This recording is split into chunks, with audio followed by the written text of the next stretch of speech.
buenos días con todos ustedes, estimados estudiantes del ciclo repaso virtual, de repaso intensivo, rumbo al examen de San Marcos que se acerca ya, se asoma, se aproxima en el mes de abril. Y hasta ahora todo dice que será, por el momento, presencial. Muy bien.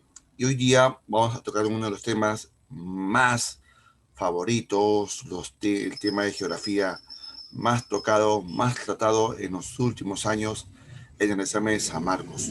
Hoy vamos a hablar justamente del tema del cambio climático, los climas en el Perú y los distintos fenómenos naturales que tiene también nuestro país.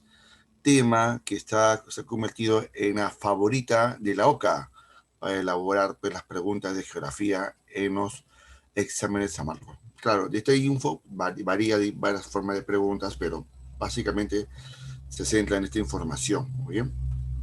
Justamente vamos a hablar también de lo que es el calentamiento global. Pero una cosa es el calentamiento global y una cosa es el efecto invernadero. Vamos a recordar un poco esta información. Gente, pregunta, ¿es lo mismo? ¿Calentamiento global que el efecto invernadero? ¿Es lo mismo, lo mismo? ¿Son similares? ¿Cómo son? Que la gente dice, no, dice que sí.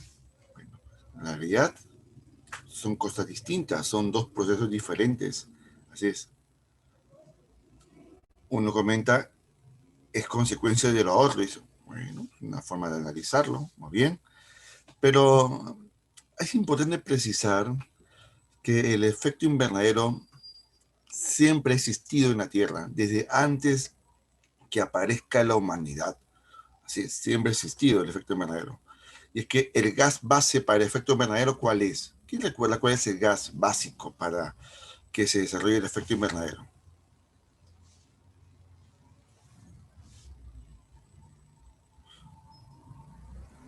Ese gas elemental para que ese fenómeno exista, el efecto invernadero. Correcto, Ángelo, muy bien. El dióxido de carbono, el CO2, o también lo llaman anhídrido carbónico. Así es. Entonces, este gas, pues, ha existido desde los orígenes de la Tierra cuando se empezó a formar nuestra atmósfera, producto de gases que fueron liberados de los volcanes. Había una gran actividad volcánica hace 4.500 millones de años atrás en los orígenes de nuestro planeta. Y este gas poco a poco fue, con otros además, como vapor de agua, con metano, etcétera, con hidrógeno, fueron dando origen a la primera atmósfera terrestre. Y este gas tiene una particularidad. Este gas absorbe la radiación infrarroja. Cuando escuchen ustedes la palabra radiación infrarroja, ¿es igual decir radiación ultravioleta? ¿Es lo mismo? ¿Radiación infrarroja igual radiación ultravioleta son iguales o son diferentes?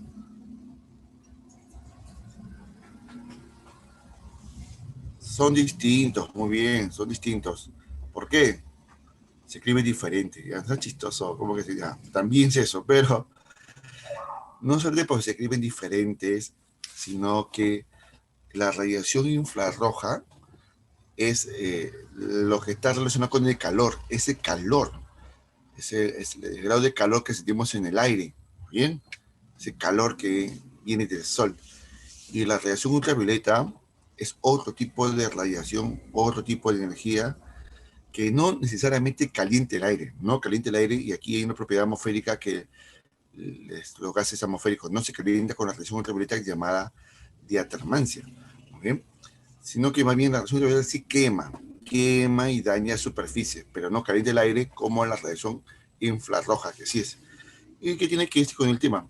Es que el CO2 captura, absorbe radiación infrarroja. Así que, atención, radiación infrarroja, muy bien. Y la almacena con apoyo del vapor de agua y otros gases más.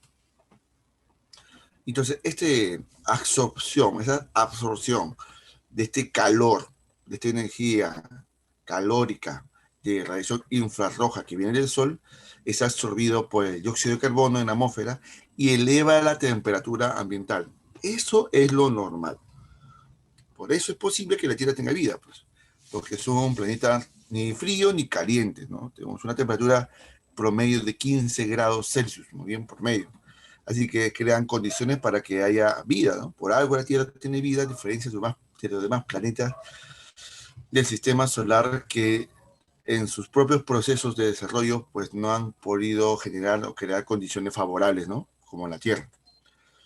Y es por esa razón que el efecto invernadero es un fenómeno natural, como que dicen, natural, que retiene esta radiación infrarroja en la Tierra, muy bien, creando condiciones apropiadas para la vida, muy bien, y que además este efecto invernadero es alimentada por los gases como el dióxido de carbono, que proviene principalmente de las erupciones volcánicas y también de la evaporación del agua del mar, que es con el vapor de agua.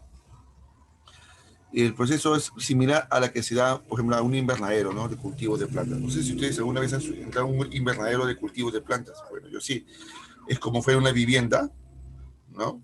Una vivienda que está toda cubierta yo he visto que está cubierto de un techo de plástico, puede ser de plástico blanco, por lo general, para que pueda entrar la luz, calamina blanca, las paredes sí son puede ser de madera o de cemento, preferiblemente, y lo que hace justamente, pues, el techo blanco permite que entre la luz y el calor dentro de esta habitación, dentro de esa vivienda, y lo que hace es entra la luz, entra el calor, pero no le hace escapar, se retiene dentro de esa vivienda, haciendo que la temperatura sea mucho más cálida dentro que afuera del ambiente de invernadero, y así protegiendo las plantas del frío o de la intemperie. Ese es un invernadero, funciona muy parecido a esto. ¿O bien? Las causas pueden ser variables, pues, ¿no? Por ejemplo, la variación global del clima se produce en todos los parámetros y diversas escalas en el tiempo, ¿no? Cuando ya hablamos del efecto invernadero, por lo general son causas naturales, muy bien, pero también el hombre también da su cuota, ¿no? Su contribución. Ahora, esta contribución, pues, porque también, pues, por medio del uso de combustibles fósiles, se emiten estos gases, muy bien.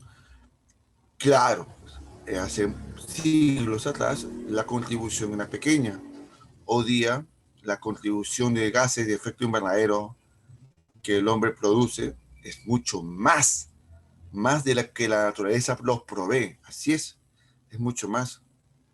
Y esto, por lo tanto, genera o va a generar lo que se llamamos nosotros como el calentamiento global, que ya es un proceso antrópico, ya no es natural como el efecto invernadero, sino humano. Y el ser humano lo provoca por el exceso de emisiones de gases de efecto invernadero, ¿no bien? Que provienen de la combustión, repito, de combustibles fósiles, del petróleo, sobre todo, de carbón, del gas, etcétera. Y que lo que hace es que toda esta radiación infrarroja que te expliqué hace un momento, entonces calor, se retenga.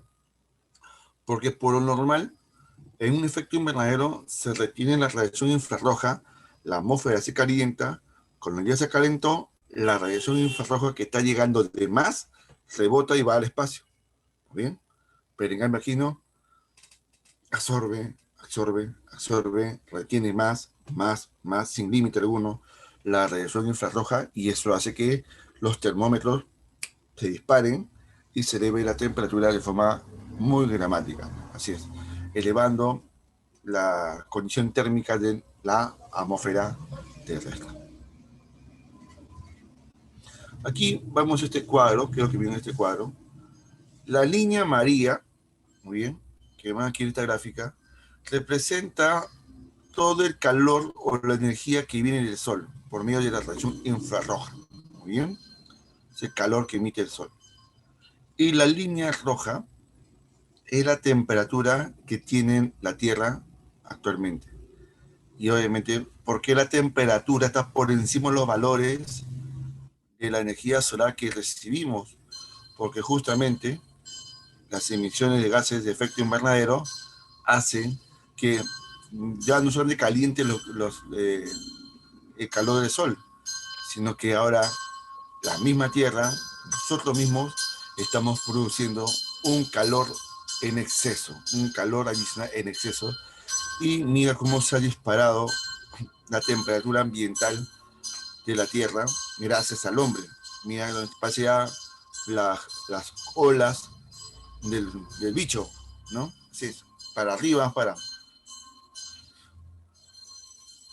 Y evidentemente, pues las causas que van a dar origen a todo este alteraciones del cambio climático, ¿no? Las causas son provocadas por la revolución industrial, que recuerda que en las primeras etapas, la primera y segunda revolución industrial, el maquinismo, la creación de las maquinarias, la máquina de vapor, fueron pues los principales agentes que producían una emisión abundante de gases de efecto invernadero.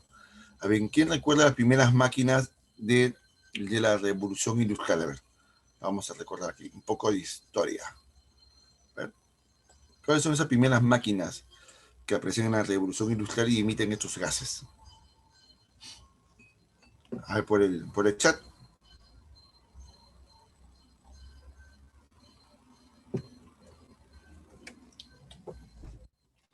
El tren de vapor, claro. ¿Y qué combustible usaban los trenes de vapor?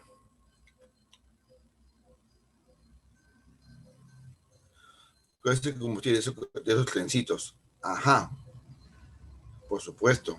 El carbón, igual que los barcos a vapor, como dice Fabiana también, el carbón. Y el carbón pues emite una gran cantidad pues de gases oscuros, intensos. Así es. Hoy día no se usa el carbón ya para trenes ni para barcos. ¿Pero qué se usa a cambio de ello? Petróleo. Igual, emite gases. También te llaman las máquinas. ¿Te acuerdas que en Inglaterra también se inventó las máquinas que reemplazaban a la mano de obra, ¿no? Y en las industrias textiles, ¿no? También pues, las máquinas en las fábricas también, ¿no? Las máquinas también usaban el vapor, entre otras. Otro problema también, otra causa que vemos aquí, es la tala. Pero más que decir como tala, porque la tala es una actividad económica más bien formal, hablamos de la deforestación. Y cuando hablamos de la deforestación, se refiere cuando se destruyen los bosques sin recuperarlos, sin plantar nuevamente más árboles. Y lo que pasa es que cuando se destruyen los bosques, cuando se destruyen los bosques, se está destruyendo los pulmones de la tierra, porque son los bosques quienes absorben una gran cantidad de gases de CO2 y los bosques son la solución, no que pueden, son la solución para detener el calentamiento global. Así es, ahí está, son los famosos sumideros que absorben el CO2.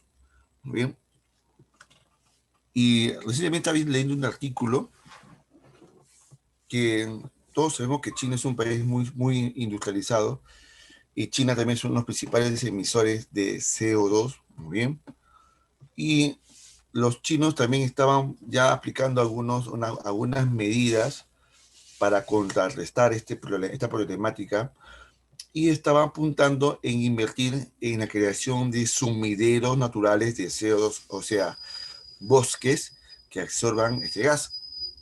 Entonces estaba entre la disyuntiva, o sembrar pinos, sembrar pues otro tipo de árboles, o alguna planta que absorba el CO2.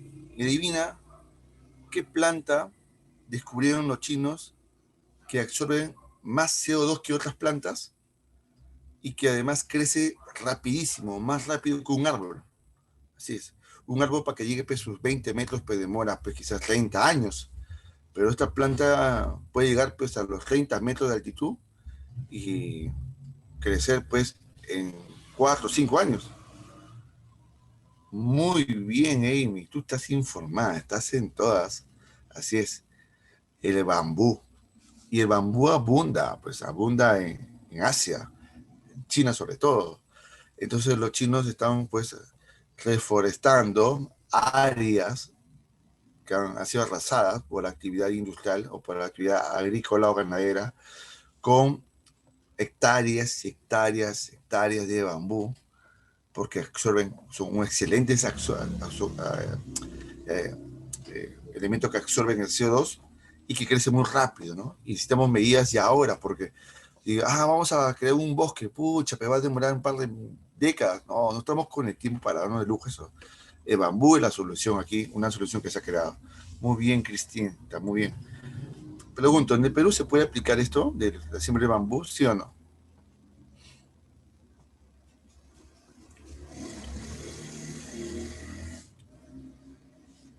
Sí se puede, Kevin. Sí se puede. Sí se puede. Lo bueno del bambú, el bambú es muy democrático. ¿Por qué es muy democrático? El bambú se adapta a cualquier tipo de clima que le dé un poquito de agua. Así es, un poco de agua. Si crece el bambú en la costa, perdón, he visto que crece, pero sobre todo en los valles. Sí, sí crecería muy bien en los valles, en las cuencas de los ríos del Perú y de la costa peruana no es la excepción. Así es. Así que sí, sí se puede. Claro, el bambú es una planta que se adapta muy bien en cualquier tipo de clima.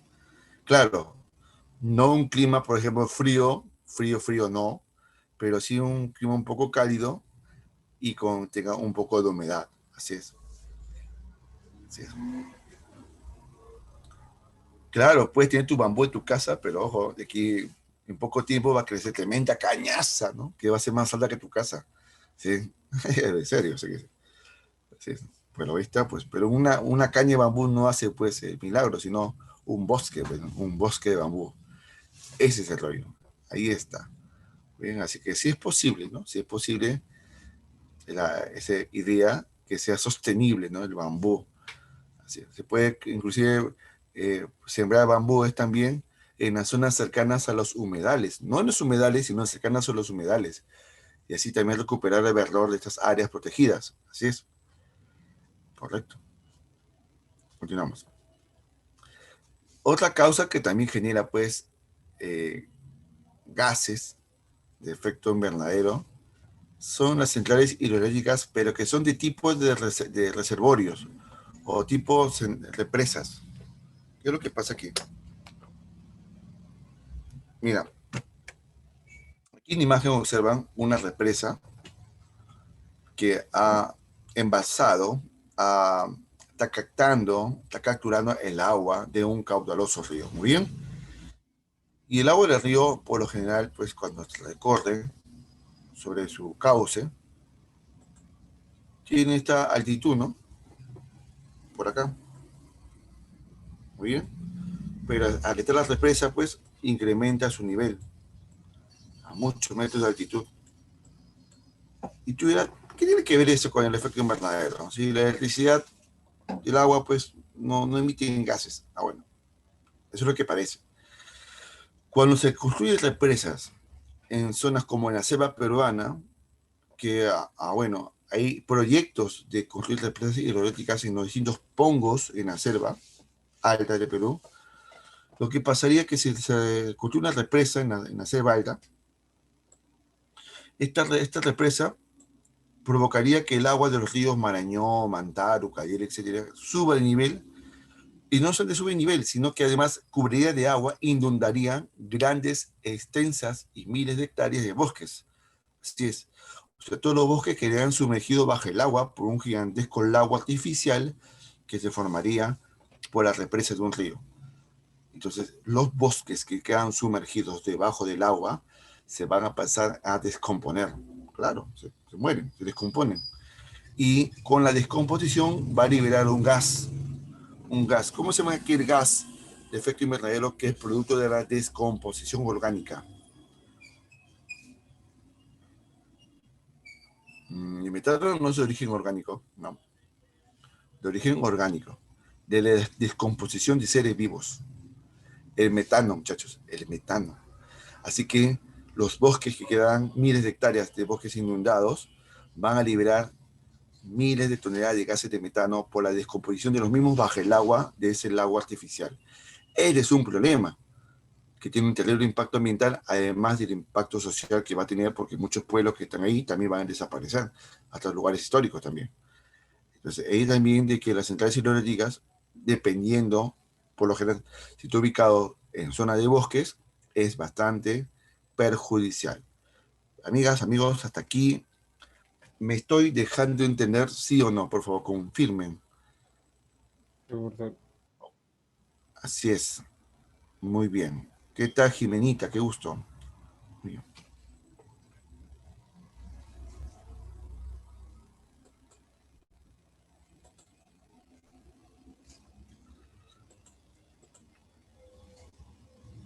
Muy bien. Ajá.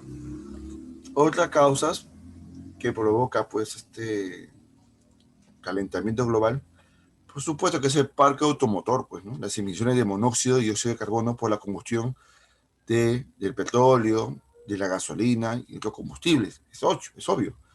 El mismo gas natural también emite, claro, en menor cantidad que el combustible normal y tradicional y convencional, pero también emite, muy bien. Ahí está. La quema de basura, obviamente, produce una gran cantidad de CO2. El uso de químicos en la agricultura, como los DDT, los insecticidas, también son perjudiciales, sobre todo los químicos relacionados con los nitratos, muy bien. Y también la ganadería. ¿Alguien me puede decir por qué la ganadería también contribuye al calentamiento global? ¿En qué manera la ganadería?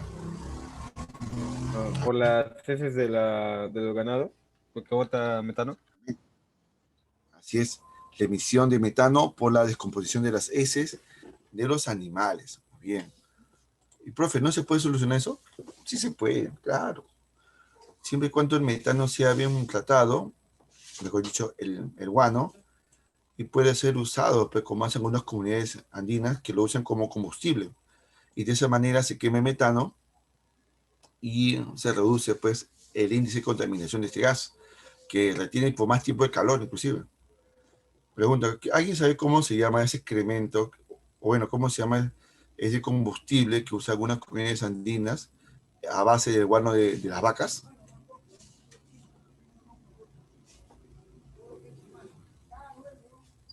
Sí, claro, es el estiércol, ¿no? Claro, ¿no? Pero el estiércol no está húmedo, está seco. Este es el excremento seco. Sí, sí, se llama bosta, le llaman bosta. ¿Bien? Bosta. El compost no, el compost es cuando haces un hueco muy profundo y pones una capa de tierra y encima un poco de basura orgánica, la cáscara de verdura, de frutas, etc. Y después le echas un poco de acerrín y le echas otra capa de tierra. Después, más allá otro día, llegas con tu basura de origen orgánico, le echas, despaces un poco, haces una capa de esta basura orgánica, le echas con tierra otra vez y así, capa tras capa, se va llenando ese pozo y ahí poco a poco se va a formar un compost que es un fertilizante natural. Así es. Biogás, también se puede generar biogás. Claro, cuando se usa o se quema la bosta, se genera un biogás, un combustible que emite menos contaminación que el combustible tradicional y que de esa manera también degrada el metano, porque el metano, cuando está liberado en la atmósfera, anda libre metano, retiene por mucho más tiempo el calor atmosférico, ¿sí? Retiene por más tiempo el calor que el CO2, el metano. Pero también hay la actividad agrícola también contribuye a eso. ¿Sabe cómo? Mira, aquí justamente en la imagen de la agricultura, ¿alguien identifica qué tipo de cultivo es? ¿Qué cultivo es el que está en la imagen de la agricultura? ¿Cuál es? Alfalfa. Parece alfalfa, parece. Es un cultivo en que todos los días lo consumimos. Nos faltan nuestros platos. Claro, es el arroz. No que te recuerda, es el arroz. Así es. ¿Y por qué el arroz también produce, los cultivos de arroz también producen una gran cantidad de gases de efecto invernadero, sobre todo metano? ¿Por qué? Profe, es una planta. Claro, es que la planta no absorbe el metano, absorbe CO2, pero no absorbe el metano. Lo que pasa es que el arroz está cultivado en chacras llenas de agua, ¿bien? El metano. Ahora, esta agua está emposada y como el agua está emposada, empieza a tener contacto con todos los elementos orgánicos que tiene el suelo y la planta y va generando una descomposición. sea, se produce una gran cantidad de bacterias anaeróbicas que va liberando justamente, produciendo el metano. Así es. Así que los campos de cultivos con chacras inundadas empiezan el agua a descomponerse y liberar el metano. Aquí está. Explicación de la cultivo del arroz. ¿Bien?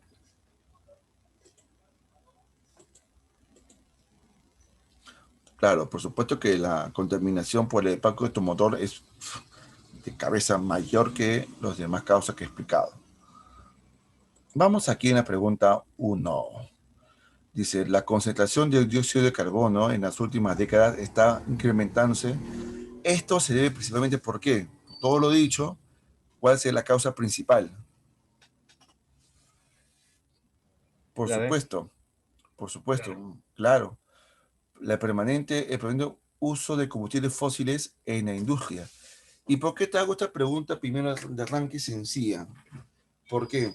Porque en las preguntas de ECO que te van a venir en el examen San Marcos, todos te vienen con un pequeño texto argumental, pero al final se reduce en la parte final de la pregunta o en la parte inicial o entre líneas, siempre te dice el tema central de la pregunta.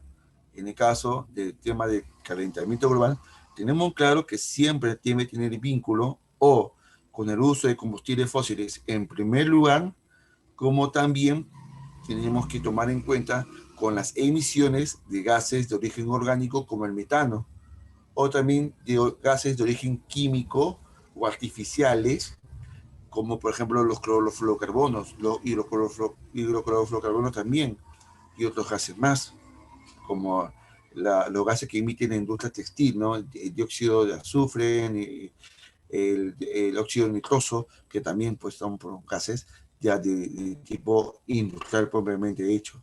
Pero son estos gases que se emiten y generan elevación de la temperatura. Tú dirás, profe, ¿no puede ser las erupciones volcánicas? Las erupciones volcánicas siempre han existido y ha contribuido en el efecto invernadero natural, no en el problema de calentamiento global. ¿Muy bien? Y el hecho de que aumenten las erupciones volcánicas en el mundo tampoco tiene un impacto tan negativo. El impacto negativo lo produce más el hombre, así es.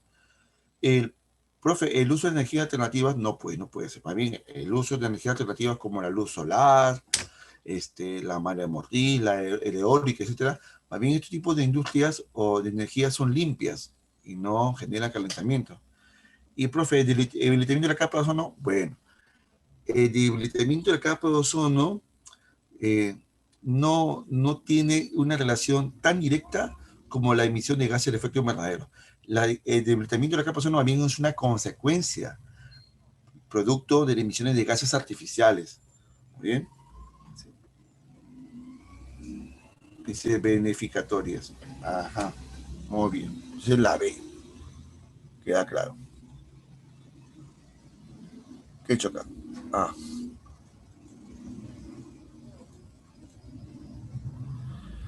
¿Recuerdan este famoso protocolo de Montreal, amigas y amigos? Porque recuerdan un montón de acuerdos internacionales, ¿no? Por el tema del cambio climático. Pero el protocolo de Montreal, ¿te acuerdas? ¿Qué tipo de convenio es? En que firman casi todos los países del mundo.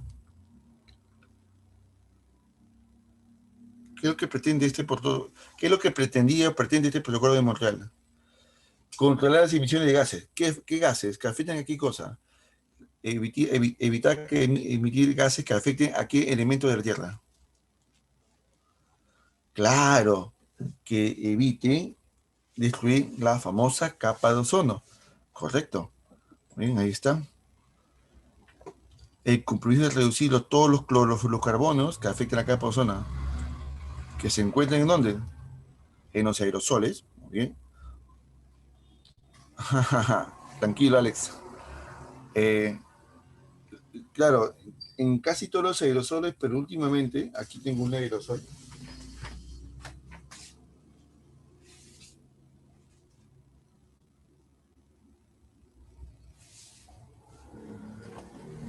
Este es un insecticida. Y aquí hay símbolos. No sé si pueden ver acá. Aquí hay simbolitos. Que si lo leen con cuidado, bueno, no sé si se puede ver. ¿sí? Eh, Dice de que este producto no tiene químicos que afecten a la capa de ozono. Ya no.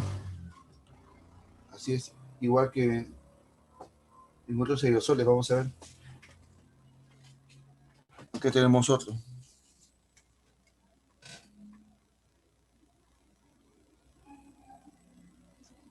Sí, acá está.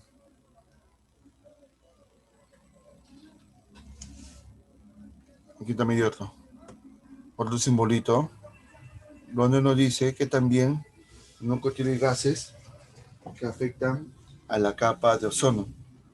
Y es que este acuerdo firmado en el año de 1987, que fueron firmados por casi pues 200 países en el mundo, casi todos los países del mundo lo firmaron, decidieron que gradualmente cada país iba a reglamentar, a sacar leyes para prohibir estos gases en los productos que se fabriquen en esos países, productos que tienen los aerosoles. En el Perú hace casi 10 años ya se implementó eso y ha tenido también un impacto ahí, pues, ¿no? Está viendo poco a poco. Pero no solo están en los aerosoles, sino que también en dónde está, en el aire acondicionado, en la refrigeradora, ¿no? Claro, ahí también emiten este gas, los CFC y los fluorocarbonados también. Cuando tú abres la refri y sale un vapor blanco, ¿notas? Ese vapor blanco es el CFC, y cuando se eleva, se calienta y retiene por más tiempo el calor y destruye también la capa de ozono. O en el aire acondicionado en los bancos, el aire acondicionado en los centros comerciales, no en los cines. Así es, ahí está. Y entró en vigor recién en el año 89. Pero gracias a Dios, como la mayoría de países han aplicado políticas internas para mitigar estos gases, reducirlos, eliminarlos y prohibirlos en muchos casos, eh, desde el año de 1989 que entró en vigor y gradualmente en los países, porque no fue automático para todos, sino fue gradual, hasta hoy, 2021, podemos decir que ya hay resultados. Sí, ya hay resultados. Hay estudios hechos por distintas agencias científicas en el mundo que en los últimos años han estado evidenciando que la capa de ozono se está recuperando. Inclusive es de total conocimiento de que la capa de ozono tiene dos grandes agujeros en el polo sur y en el polo norte. Prácticamente del polo norte ya se cerró, así es, y el agujero de la capa de ozono que está en el polo sur, sobre la Antártida, está a poco de cerrarse completamente. Así es, así es. El polo norte de Lozano se me llegó a cerrar de todo, del todo se cerró. Y en el polo sur ya está prácticamente cerrado. Entonces, tan feliz la gente, está que, bravo, vamos a contaminar más. No, no, no, no que vamos a contaminar más, pero no sea, pues, imprudente, ¿no? No, o sea, está acá recuperando. Es como que tú estás de una enfermedad y ya saliste de la parte grave. Estás en proceso de recuperación, no estás sano aún, te estás recuperando. Si es, necesitas todavía un tiempo más para que con terapia pues se fortalezca más tu cuerpo, ¿no? Igual pasa con la capa de ozono.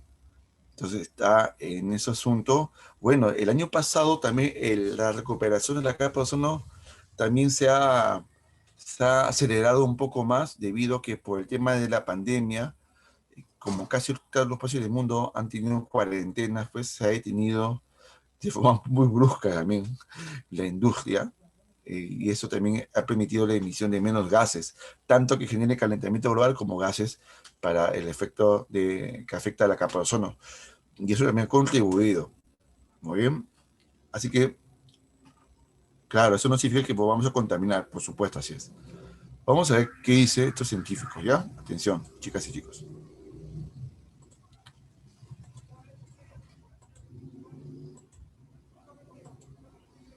Vamos que cargue el video. Ahí está.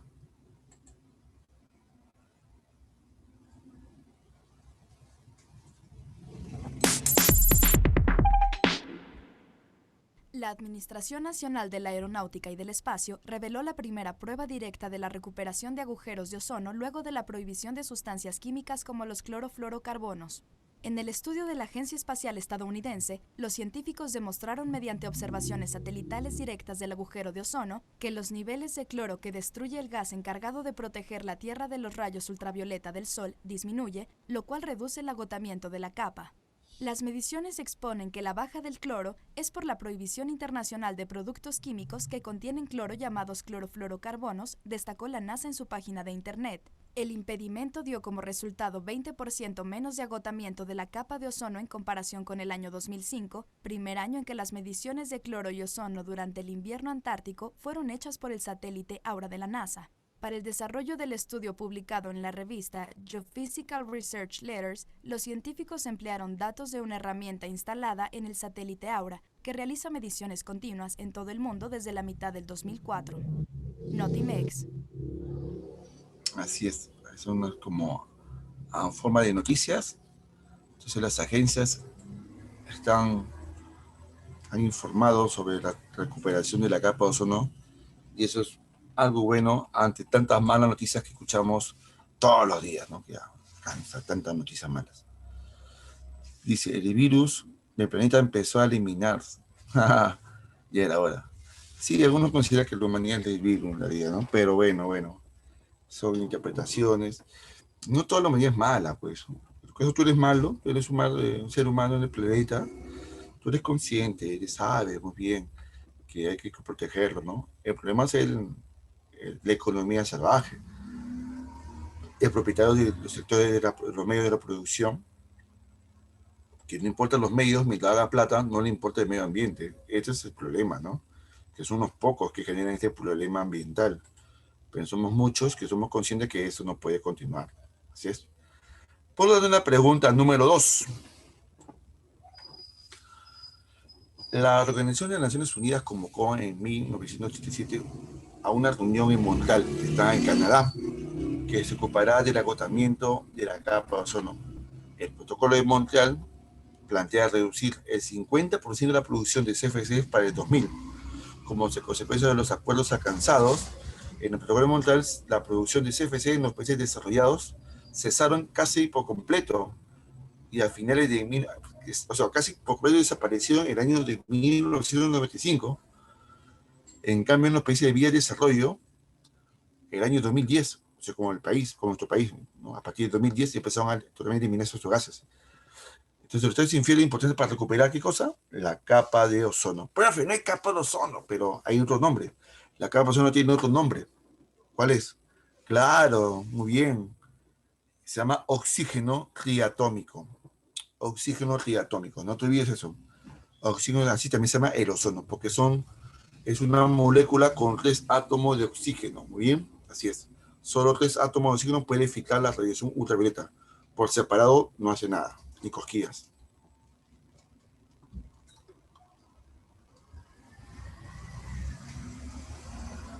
Dice aquí, la producción el metano se produce por la descomposición o putrefacción de la materia orgánica y puede introducirse en la atmósfera, tanto en procesos naturales como en la descomposición de la materia en los pantanos, las filtraciones de agua, de gas, no, las filtraciones de gas en los depósitos de subsuelo, o la digestión del alimento del ganado, o por actividades humanas.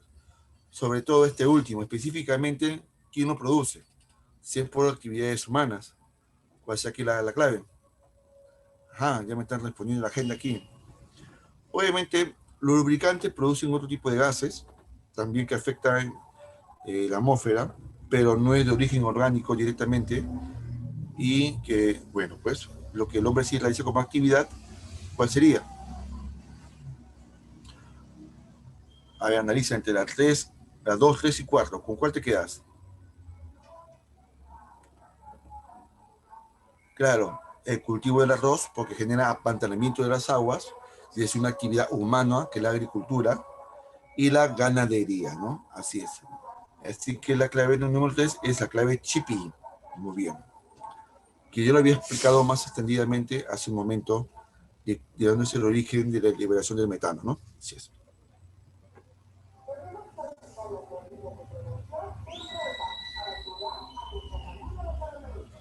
Hasta aquí, chicos y chicas, ¿estamos todos de acuerdo? ¿Están comprendiendo la información que se está explicando? ¿Sí?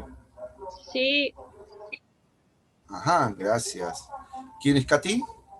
sí, profe, se entiende. Esa. ¿Eres Katy?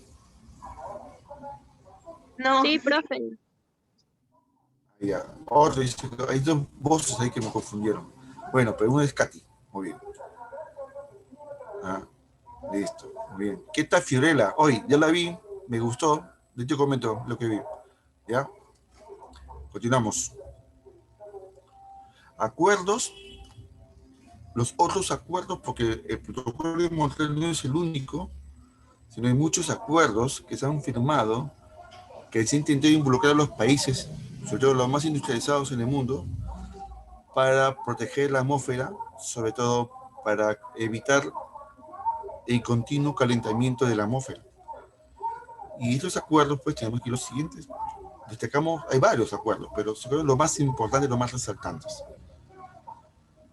Primero todo comenzó con las reuniones intergubernamentales, pues bien, entre gobiernos y instituciones también privadas, ONGs, etcétera, que trataban el tema del cambio climático en la década de los 80, pero como algo que estaba anticipándose, ¿no? Había estudios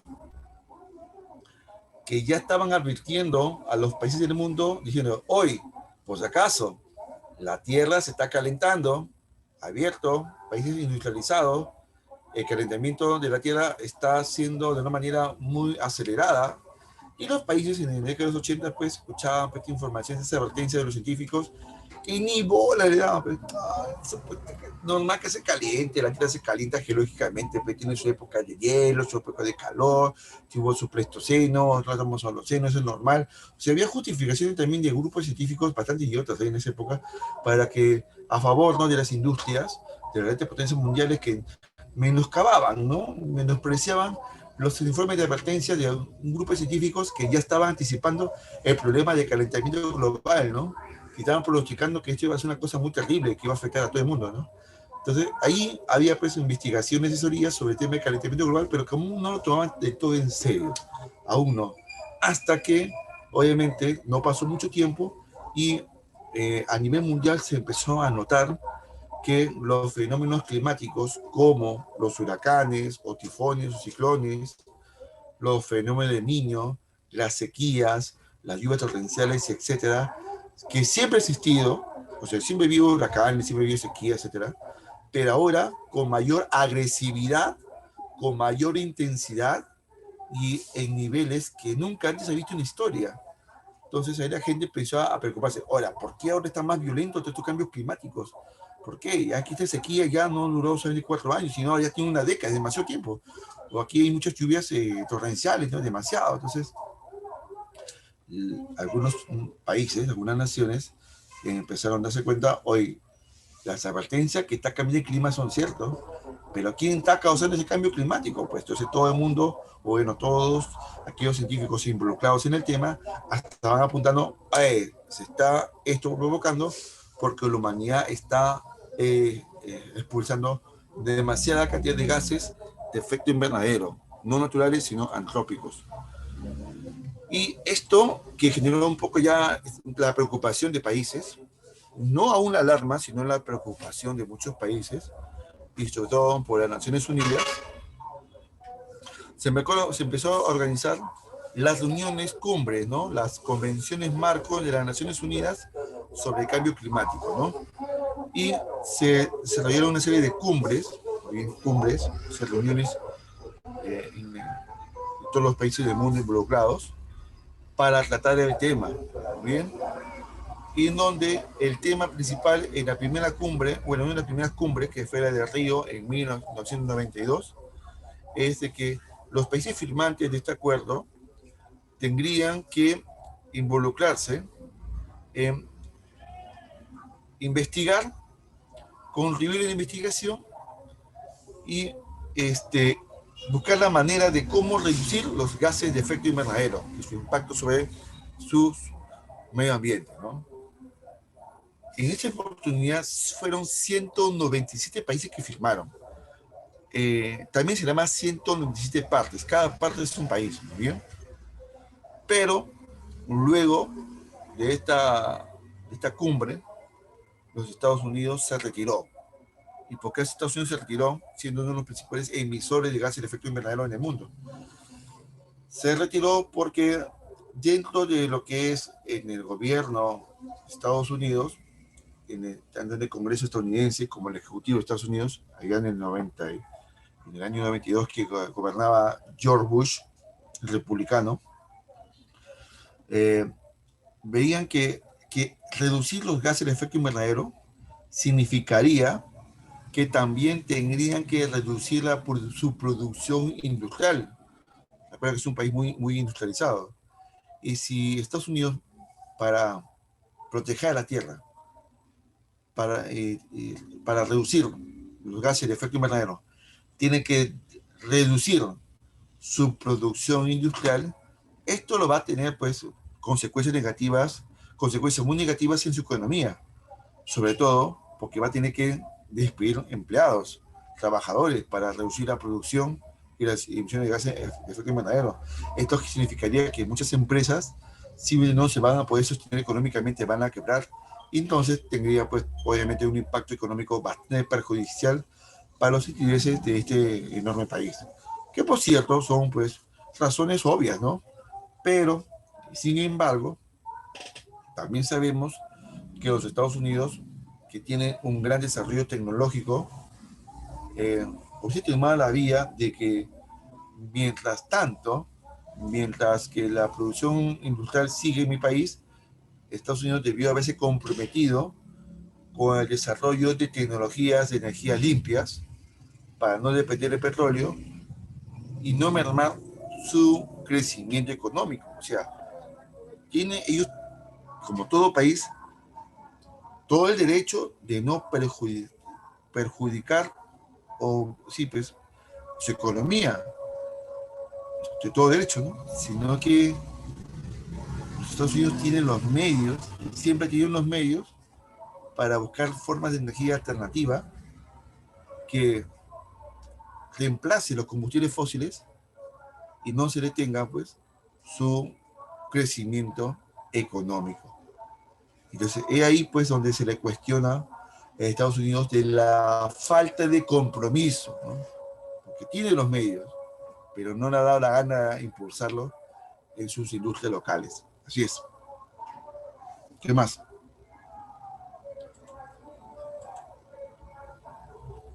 Pasó unos años más, hasta el año de 1997, ¿ya? Y en Kioto hubo la tercera cumbre de las partes por el tema del cambio climático, donde se estableció un documento que sería la hoja de ruta, donde hay una serie de medidas, recomendaciones, que cada país firmante iba a comprometerse a aplicarlos dentro de su propia legislación para reducir los gases de efecto invernadero. Y se firmó el famoso protocolo de Kioto. El protocolo de Kioto, muy bien, cuya finalidad del protocolo de Kioto era no solamente reducir los gases de efecto invernadero, sino reducir en un 5%, reducir el 5% de las emisiones que se emiten así de forma general en cada país, muy bien. Y este documento que fue pues redactado y aprobado en el año 97, recién entraría en vigor en el año 2005. Mira, ¿cuántos años pasó? Recién en 2005 se pone en vigor. ¿Por qué? Porque los países pues estaban ahí no todos convencidos de cómo van a aplicar estas medidas de reducción de gases de efecto invernadero sin que perjudique sus economías, ¿no? Es un tema también ahí muy delicado. Economía y contaminación están muy ligadas. ¿Bien? Y recién se entró en ejercicio, se aplicó a partir del año 2008 a 2012. Así que si mirando bien los plazos, aquí en el poco tiempo que estuvo en vigencia este protocolo de Kioto, cree que tuvo un impacto significativo en la reducción de la temperatura ambiental. ¿Crees que el protocolo de Kioto tuvo el mismo impacto que el protocolo de Montreal, que se tuvo y tiene resultados positivos? ¿Qué es esto? ¿El protocolo de Kioto sí tuvo esos resultados positivos? ¿Cree que en ese tiempo que se aplicó hubo cosas que mejoró en la Tierra? ¿Qué opinan? ¿Qué creen ustedes? ¿Qué es lo que creen? ¿Mejoró la Tierra? ¿Bajó la temperatura gracias al protocolo de Kioto en esos tiempos? Pues no. Ni siquiera decir, mira, decir no tanto es bastante. Decir no tanto es decir bastante. En realidad, en nada. En nada. No tuvo un impacto significativo, para nada. Comenta muy bacán, pero los países tardaron mucho tiempo en implementarlos. Los países empezaban a poner trabas internas, porque obviamente cada país también tiene sectores económicos que presionan y también políticos para que sus economías no se detengan. Aquí en el Perú nomás, ¿no? Por ejemplo, en el Perú, ¿qué gremio de empresarios, por ejemplo, cree que se han opuesto a la aplicación del protocolo de Kioto en el Perú?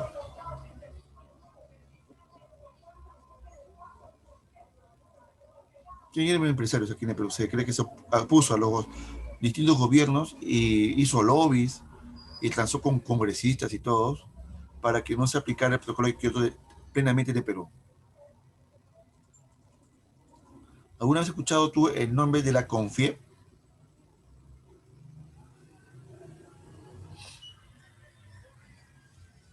Ah, sí, pues la CONFIEP, ¿no? Este gremio de las principales empresas en el Perú, empresas mineras, exportadoras, agricultoras, etcétera, grandes empresas cuyas, muchas de ellas emiten gases de efecto invernadero, ¿no? Y se oponían porque bajo la misma lógica de los gringos, no, va a perjudicar el empleo, el crecimiento económico. Primero la economía nacional, después el resto, ¿no? Como siempre, ¿no? Esta gente tarada, acéfala, primero dice, ¿no? Primero la economía, el resto, después el resto, ¿no? La gente dice que se muera.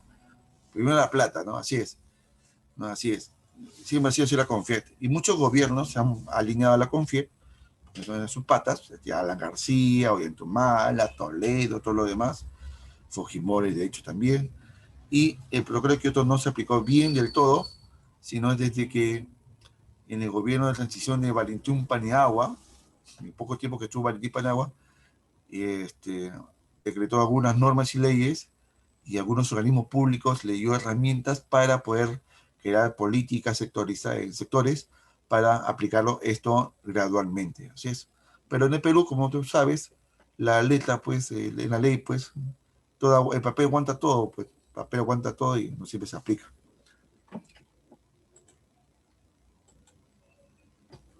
En el 2015 hubo otra cumbre en Copenhague, en Dinamarca, ¿no? En el año 2009, en la COP15, ¿no? En la 15ª cumbre de las partes, donde en esta cumbre ya no se debate sobre el tema del protocolo de Kioto, el documento que ya estaba establecido y aprobado, sino habla de que todas esas iniciativas para reducir los gases de efecto invernadero cuesta plata, ¿sí?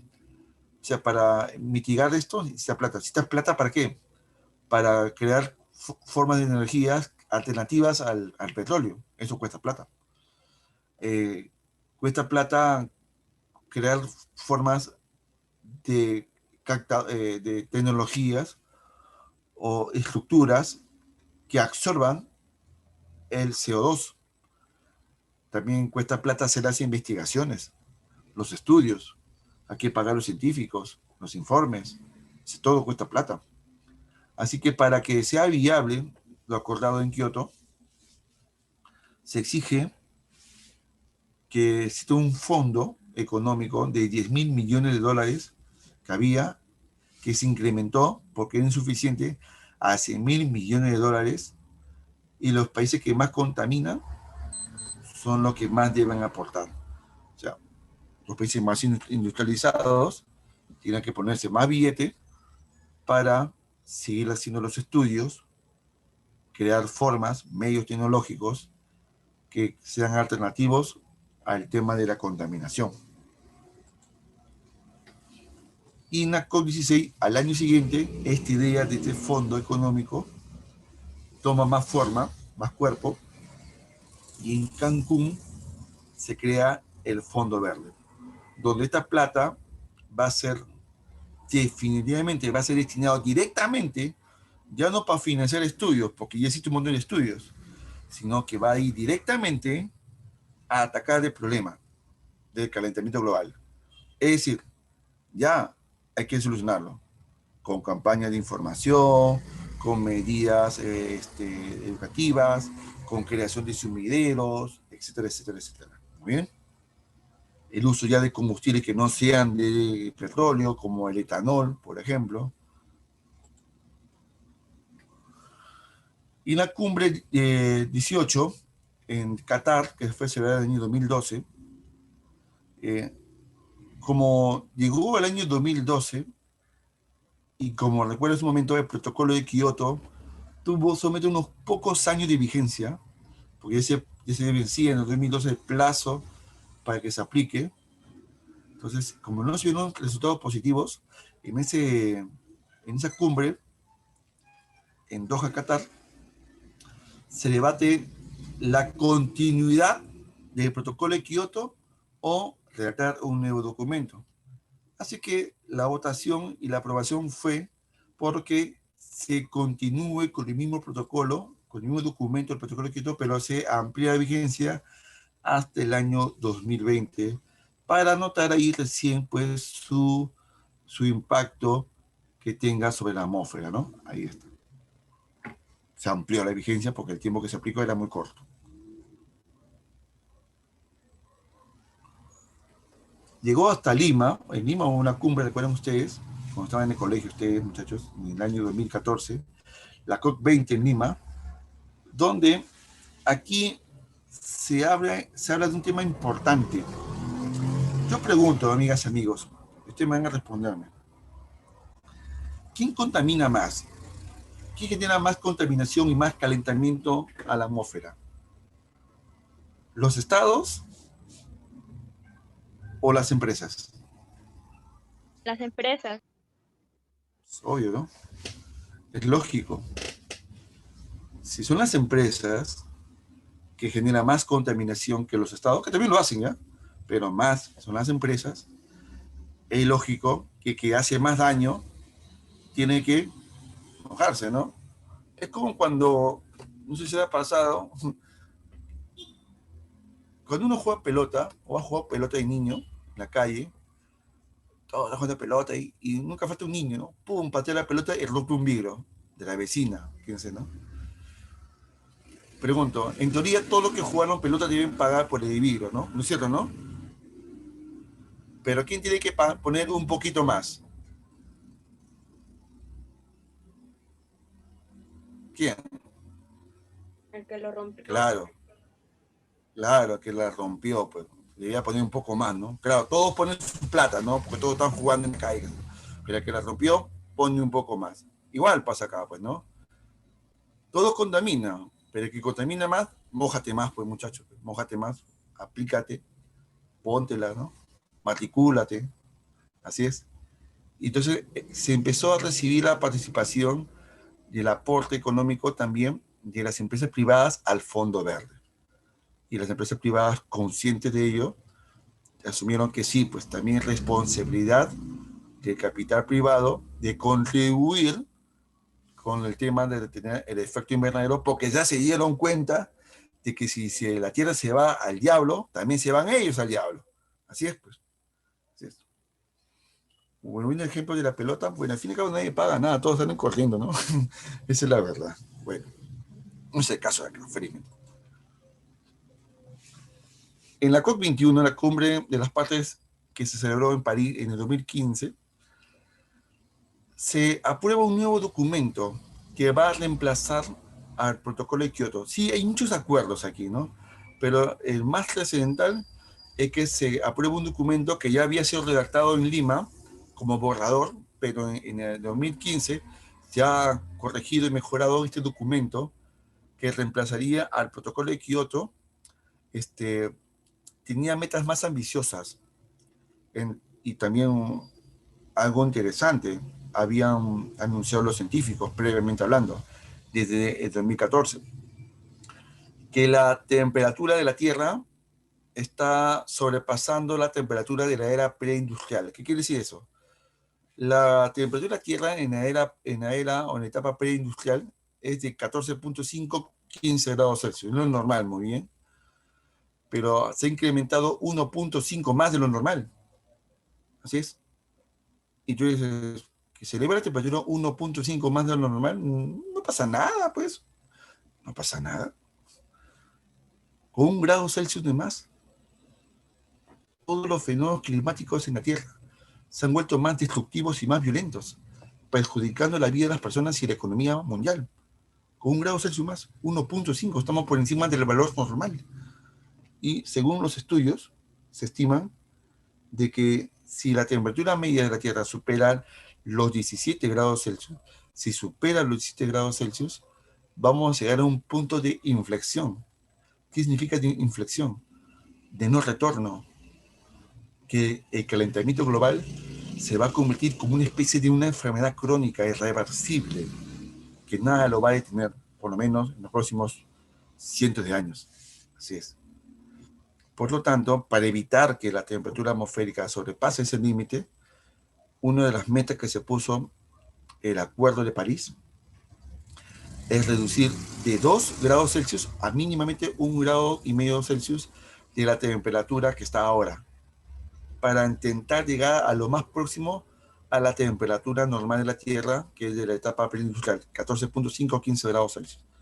Y así evitar la catástrofe que se viene con el sobrecalentamiento de la atmósfera.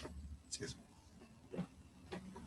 Y que este acuerdo pero no se va a dejar pensar libre albedrío, pues de que, bueno, que se aplique solamente y se aplique, ¿no? No, sino que aquí hay compromiso de la cumbre y de las partes de que cada 5 años se van a reunir para evaluar cuáles son los avances en cada país en la implementación de este nuevo acuerdo, porque cada país lo tiene que adoptar a su realidad y aprobar en normas y leyes para cumplir con la meta.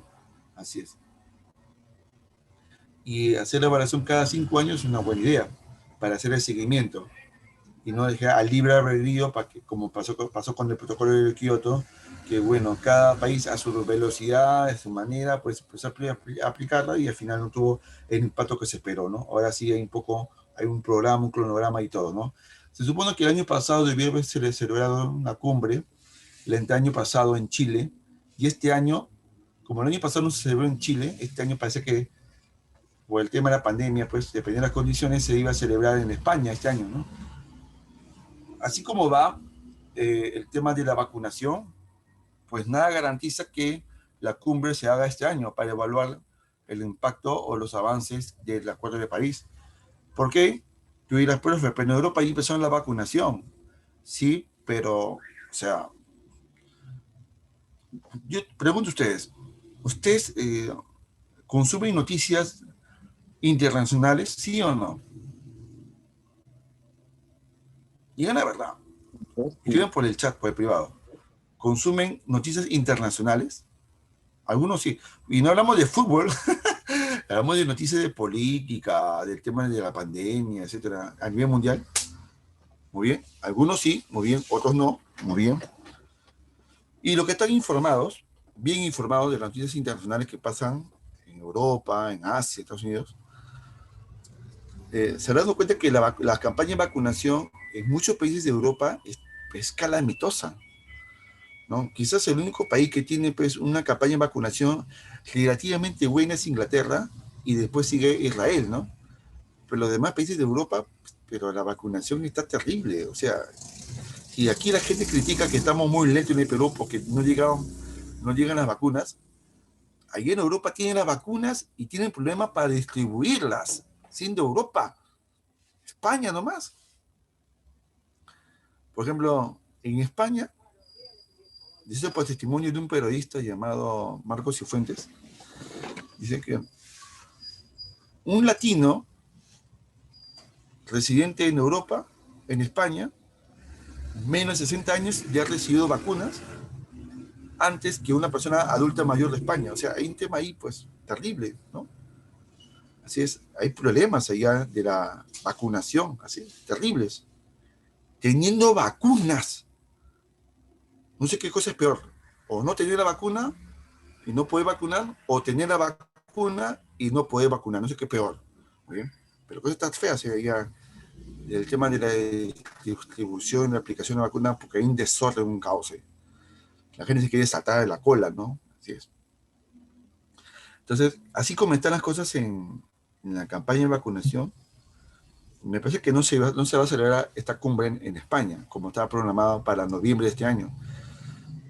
Pero Dios mediante, yo espero que para todo el mundo esto mejore, sobre todo la vacunación. Bueno, si no se hace de esa manera, pues será pues la cumbre en forma virtual, ¿no? No queda otra, pues. Forma virtual. Así es.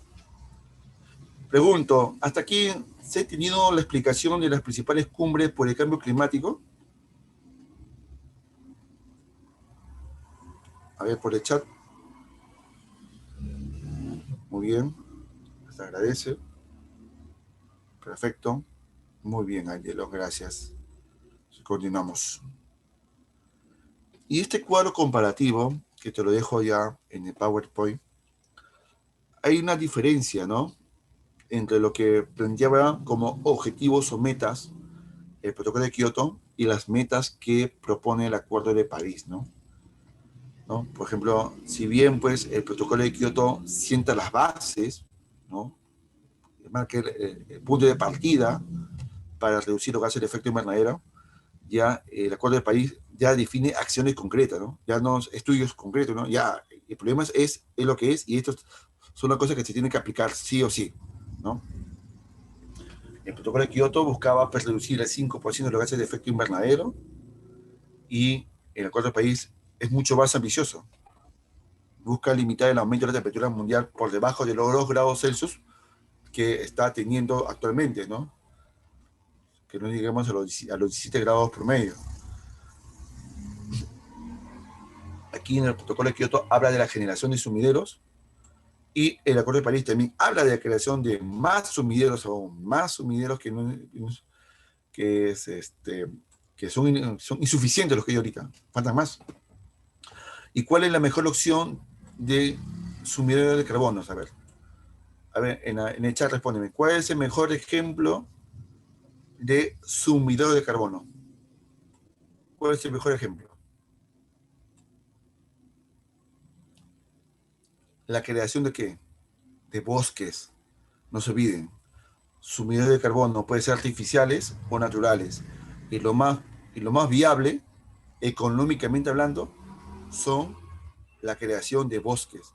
Y ya hablamos un momento qué alternativa de bosque se puede plantar en el mundo, en el Perú, sobre todo también, porque crece más rápido y absorben bastante CO2. ¿Bosques de qué?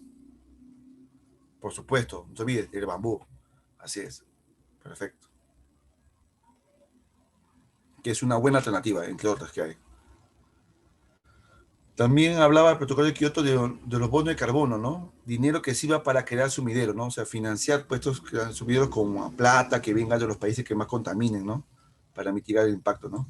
Aquí hay un desarrollo resiliente, ¿no? O sea, fomentar el desarrollo industrial, pero pensando en la naturaleza. O sea, el Acuerdo de París en ningún momento quiere paralizar la economía mundial, no quiere paralizar la industria. O sea, lo que busca, como aquí también ya participa la empresa privada, es impulsar la economía industrial, pero una economía limpia, una economía que no emita gases de efecto invernadero, una economía que genere empleo y crecimiento económico, pero que a su vez contribuye a no calentar más la atmósfera. Eso es lo que también busca como objetivo, así bastante ambicioso, el Acuerdo de París. Y por ello este compromiso de la empresa privada en aportar, pues, en plata, también en esto. Estos son los principales acuerdos de ambos tipos de documentos. ¿Bien? Vamos a la número 4. Y es aquí. En relación a las conferencias de las partes promovidas por la Convención Marco de las Naciones Unidas por el Cambio Climático, con los acuerdos más importantes que allí se definieron. A ver, vamos a ver. Aquí considera la respuesta. Varios diciendo la 4 y la D, dicen. Vamos a ver si la 4 y la D. La A es A, Cancún, claro, en Cancún se crea el Fondo Verde. Muy bien. B, Acuerdo de Lima. B2, claro, en el COP20, en la COP20 en Lima se apertura la participación de las empresas privadas para contribuir también en el Fondo Verde, por supuesto. La C que es París, lo que vimos en su momento, ¿no? Que los objetivos de París, ¿no? Que se apruebe un nuevo documento que reemplazó el protocolo de Kioto, por supuesto. Entonces la clave sí, la clave de dedito. Muy bien. Bien, muchachos, están en todas. Ojo, que son temas que son favoritos, que se vienen en la presa Marcos y también en el examen de San Marcos. Estamos haciendo la fija prácticamente. A ver, vamos a hablar rápidamente de los factores climáticos que tiene el Perú. Factores climáticos. O sea que el Perú tiene muchos climas, pues, ¿no? Tiene muchos climas.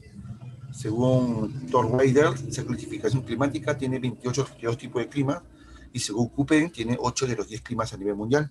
Así es. Es una síntesis climática. ¿Pero por qué? Primero, ubiquemos que el Perú, dentro de este espacio, está en qué área climática. Miren en la pantalla, por favor. Teóricamente, ¿qué clima debería ser todo el Perú? Teóricamente hablando. Tropical, ¿no? Teóricamente hablando, deberíamos un clima tropical, porque estamos en una zona de elevadas temperaturas muy próxima a la línea ecuatorial, o también llamamos de baja latitud, porque estamos entre los, Perú está entre los 0,1 grados, no, 0 grados por minuto de latitud sur, hasta los 18 grados de latitud sur. Estamos en ese rango de baja latitud, así es. Así que todo el Perú debería haber sido tropical, pero no lo es. ¿Qué parte del Perú sí es tropical, chicas y chicos?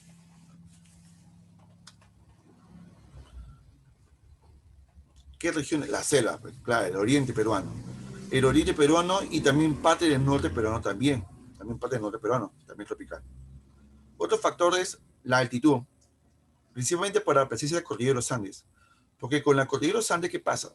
Recuerden, a menor altitud hay más temperatura. Pero cuando nos vamos a lugares más altos, la temperatura desciende. ¿Y sabes en qué momento del día se nota más esa diferencia? ¿Dónde se nota más ese contraste brusco de temperatura? ¿En qué momento crees que ocurre más esa diferencia? ¿Durante el día o durante la noche siente la diferencia? Correcto, Alex, muy bien. ¿Qué más? ¿Qué más? Muy bien. ¿Quién más se dio cuenta? ¿En qué momento se siente esa mayor diferencia de temperatura?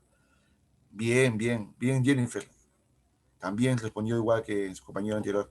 En la noche, bien, Jimena, bien, en la noche. ¿Por qué? Porque en el día, pues hace calor, pues bajo el sol hace calor, quema, ¿no? Muy bien, ¿no? Muy bien. Pero en la noche, por ejemplo, aquí en Lima, estamos a 23 grados Celsius, en la noche, 23 grados Celsius. Pero si estuvimos en la noche en Puno ha estado a 2 grados Celsius en la noche, 2 grados Celsius. Así es que, mientras que en la costa peruana, a menor altitud en los Andes, la diferencia térmica no es mucho. En las zonas más altas de los Andes, la diferencia térmica es mucho más brusca. Día cálido y una noche muy fría. Así es por la altitud. Al igual que la humedad, ¿no? Por ejemplo, a más baja altitud, más humedad, no nos cuesta respirar mucho, el aire está húmedo. Dice que me la tapo con C frazadas tigre. Ah, su madre. Bueno, sí, pues, con C frazada tigre. Y eso, ¿no? Y en la zona de altitud, mientras más nos elevamos en los Andes, sentimos que el aire está más seco, raspa más porque tiene menos humedad, ¿no? Así es. Ahora, verdad, no hay que sacar las frazadas tigre, pero todavía no. Para junio. Por cierto, mañana, ¿qué día mañana qué se celebra? Astronómicamente hablando. A ver, mañana es 21 de marzo. ¿Mañana qué se celebra? Así es, comienza el otoño, bien Carlita. ¿Pero otoño para todo el mundo o solo para el hemisferio sur?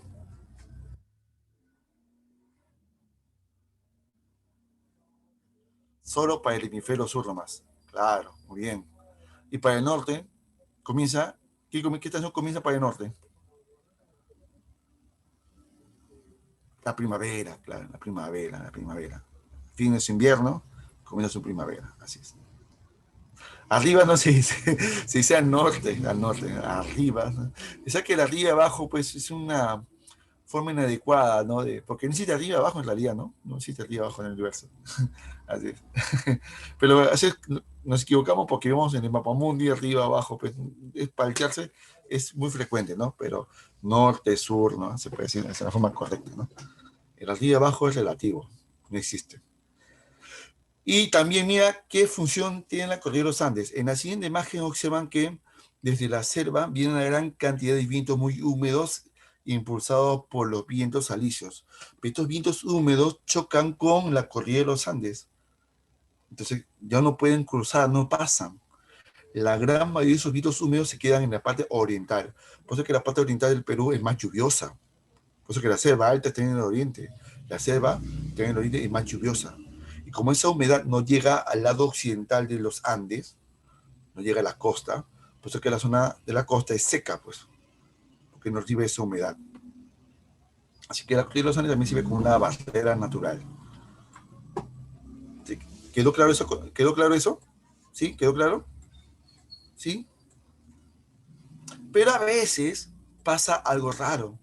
A veces un poco de esa humedad en forma de lluvia llega acá. Y este es un fenómeno, porque no ocurre siempre. No es inversión térmica. Empieza a llegar lluvias que vienen desde la selva hacia la costa. Rara vez pasa, pero ocurre. ¿Sabe cómo se llaman esas lluvias? Pues acaso te preguntan en San Marcos. Se llama lluvia de...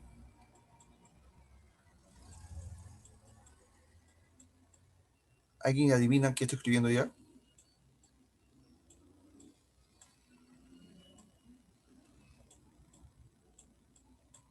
Lluvia de trasvase. Así es. Cuando hay lluvias, sí, como fuertes lluvias, que vienen desde la zona de la selva hacia la costa, se llama lluvia de trasvase. ¿No recuerdan ustedes en enero que en Lima, en enero, empezó a llover casi seguido? Por unos cuantos minutos empezó a llover unas gotas gordas, fuertes. En enero, ¿recuerdan ustedes? Y ellos se olvidaron. No sería en mi casa y dice, bueno, pues, a menos el techo, pues, ahí se nota que le cae la lluvia, ¿no? Pero algunos sí se acuerdan, ¿no? Y también el año pasado también, claro, también ocurre en el año pasado, también ocurrió el año pasado, porque pasa de vez en cuando, ocurre de vez en cuando. Cuando llueve de manera fuerte, así como lluvia fuerte, lo que pasa es que a veces un poco de estos vientos con lluvias se escapan y logran cruzar los Andes y llega hacia la costa. Esa lluvia se llama lluvia de trasvase, que ocurre muy rara vez, pero a veces ocurre, pero como tenemos una mente frágil, nos olvidamos que ocurrió. ¿Quedó claro, chicos? ¿Qué es la lluvia de trasvase? Sí, muy bien. No confundirse, ¿ya? Ahí está. De vez en cuando pasa esto. También tenemos las corrientes marinas, pues, que llevan aguas frías y aguas cálidas. Las aguas frías, traídas por la corriente peruana o la corriente de Humboldt, va a influir en un tipo de clima. ¿En qué tipo de clima influye? Sobre la costa central y sur de Perú. El famoso clima subtropical o también se llama semicálido muy seco. ¿Ya? También se llama semicálido muy seco. Este tipo de clima genera la corriente peruana o fría. Subtropical o semicálido muy seco. Ese mismo clima, es uno solo, pero con distintos nombres. Y la corriente del Niño, que viene por el norte y llega hasta Piura, genera un clima llamado el semitropical,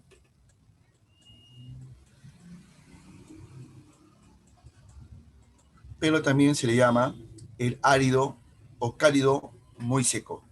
Cálido muy seco. Cálido muy seco o muy árido.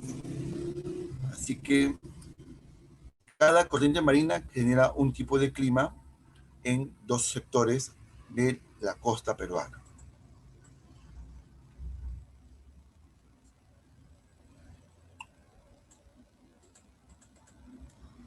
En el anticiclón del Pacífico Sur, que este viento de masas frías y secas, bien, la masa de vientos, de forma arremolinada, llega a soplar sobre la corriente peruana y sobre la costa del Perú, sobre las costas centro y sur del Perú, muy bien.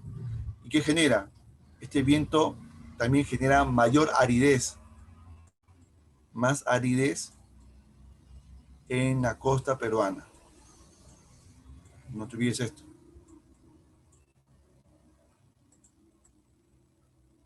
¿Qué más?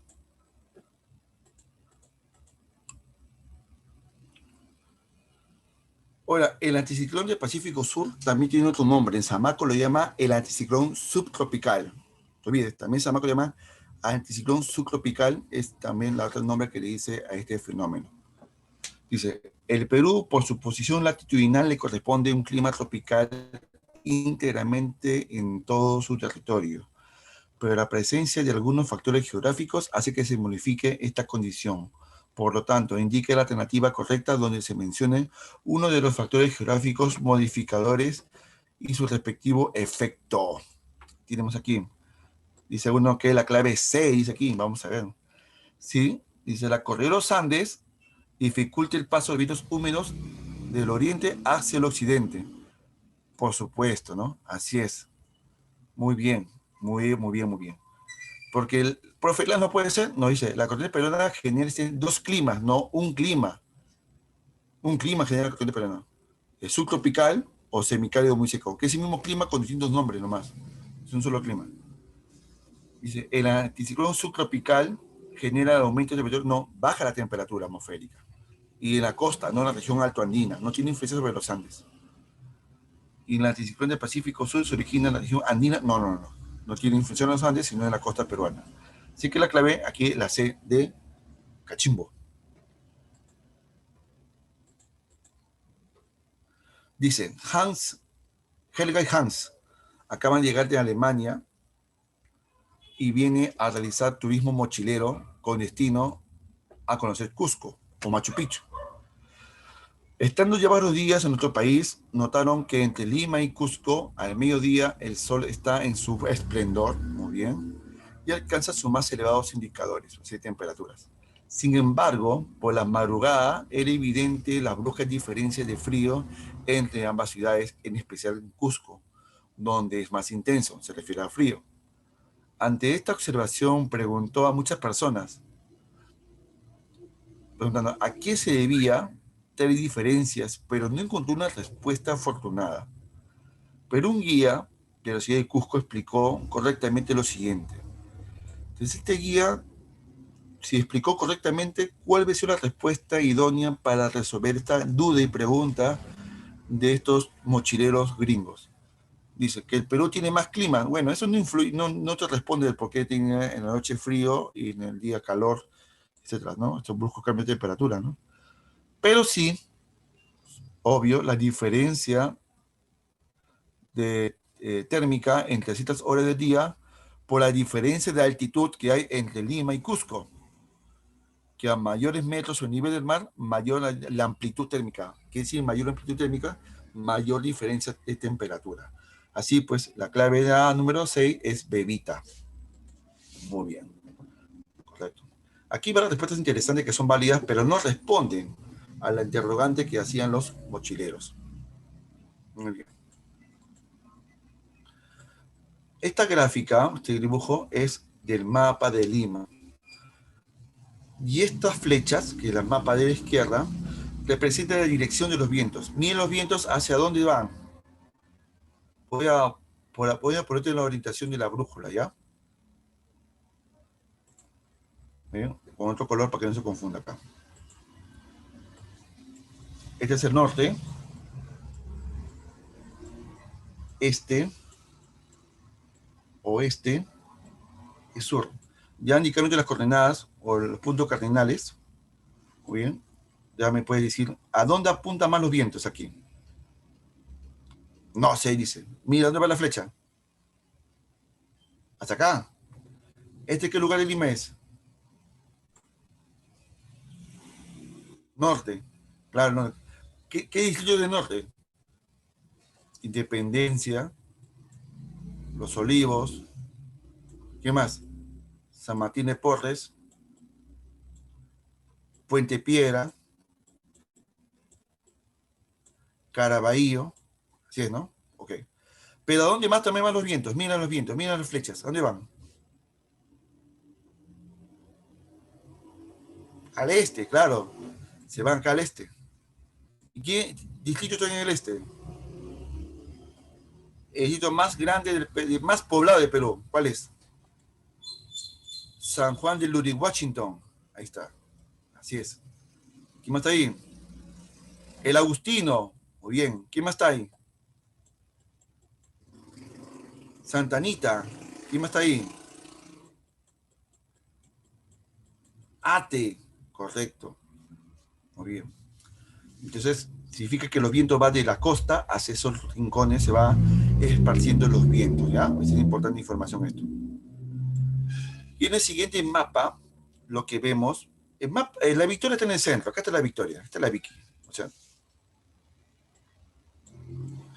en este mapa que vemos acá a la derecha, esta área de aquí, que este color naranja, que es mucho mayor a otras áreas que ven en Lima, estas son las áreas donde hay mayor concentración de contaminación, de la contaminación ambiental, de gases. ¿Y por qué están concentrados acá en el norte, en Lima Este? Porque está ocasionado por la dirección de quién? De los vientos. ¿Muy bien?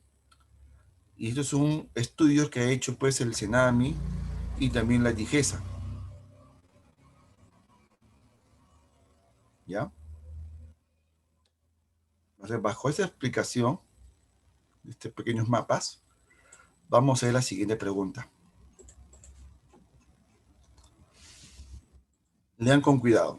Dice, sobre la contaminación del aire de Lima y Callao, señale verdadero o falso según corresponda.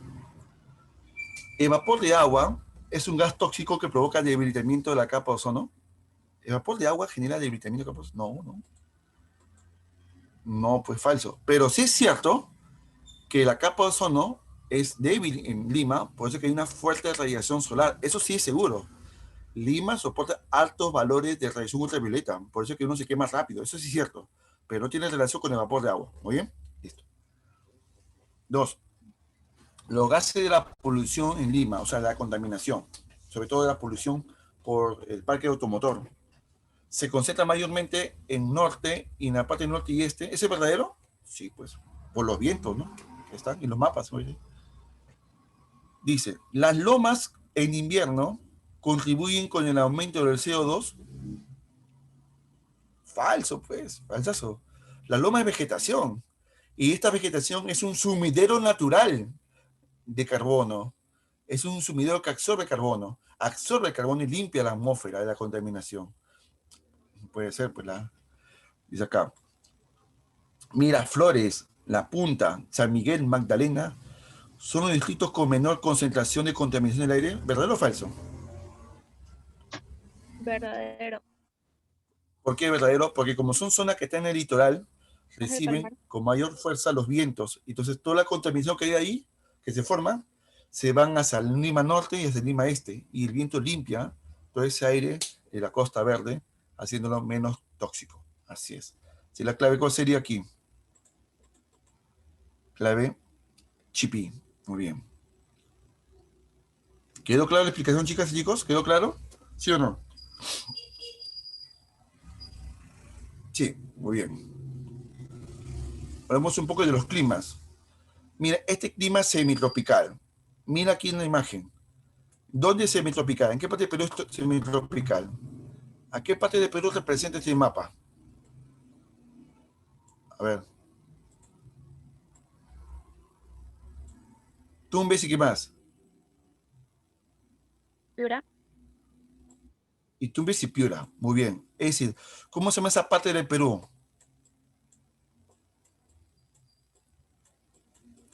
¿Costa qué? Costa Norte. Muy bien, muchachos. Costa Norte. ¿Y cómo ves? ¿Cómo es la costa norte? Su clima es semitropical. También, ¿cómo se llama semitropical? ¿Cómo recuerdan ustedes? Se llama cálido. ¿Muy qué? Cálido seco. Cálido seco. Ajá. Muy bien. Seco. Como seco de cabrito. Qué rico. Y mira la temperatura que hay en este clima de la costa norte. Semicálido seco. O digo, cálido seco o semitropical. 24 grados Celsius. Pueden llegar a 30 en el verano. Pregunta, ¿es una temperatura fría o cálida durante el año? Cálida, muy bien. Y hay lluvias. ¿En qué época del año aquí hay lluvias? Mira aquí.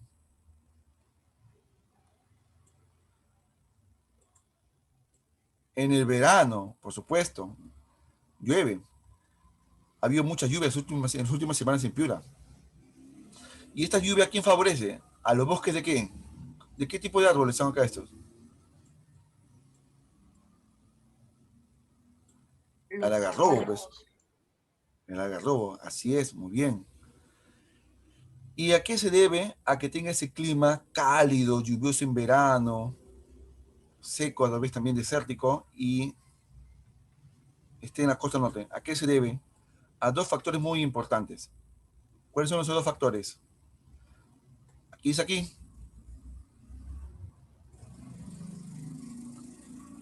Jenny, ¿qué corriente es? Corriente del Niño. Ajá. ¿Y qué más? La baja latitud, es decir, nuestra cercanía a la línea ecuatorial. Esos dos factores suman para que tengamos este tipo de condición en la costa norte de Perú. ¿Quedó claro, chicos y chicas? Muy bien. Continuamos.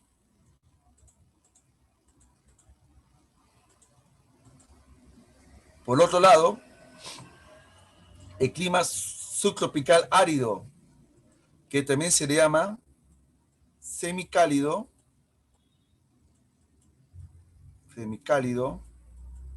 muy seco, o con las abreviaturas, como puso nuestro amigo Kevin, SMS como mensaje de texto, muy bien, SMS, muy bien. Tiene una temperatura que está entre 18 y 19 grados Celsius, no hay lluvias, hay escasas precipitaciones, por eso que es un lugar desértico, y el invierno es muy húmedo, ¿no? Muy húmedo, muchas neblinas, muchas garúas y neblinas. ¿Es cierto eso, no? Ese es ejemplo del clima de Lima. Este clima está desde desde Lambayeque hasta Tacna. Y esta humedad favorece a que aparezcan lomas, ¿no bien? Lomas, como las lomas de La Chay, como ven aquí. Y en Lima, la cosa también está nublada, toda gris, ¿no? Y es más, el Tsunami acaba de anunciar hace unas horas que con el inicio del otoño, a partir de mañana, va a haber días con neblinas y posiblemente algunas lloviznas dispersas, propio de la estación. ¿Y cuál es la causa que tengamos ese tipo de clima aquí en la costa central y sur de Perú? El afloramiento, que es el enfriamiento de aguas del mar por la profundidad que asciende.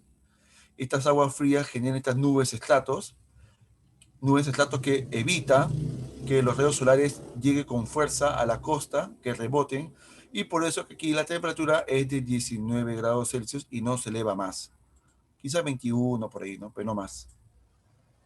También llamada aquí la corriente peruana, que también lleva aguas frías, que contribuye también a la frialdad y la formación de estas nubes estratos. Ahí está, esos son los factores. Qué horrible el clima de Lima, no me gusta. Mire esto. Bueno, la cordillera de los Andes, como ya sabemos, es una barrera natural que impide el paso de los vientos húmedos que vienen de la selva hacia la costa, y hace que la costa sea seca por esa razón, también. Y este es un cuadro resumen que una vez te mostré de todos los climas del Perú, según dos clasificaciones, según Pulgar Vidal, según Javier Pulgar Vidal, disculpe, y según Köppen.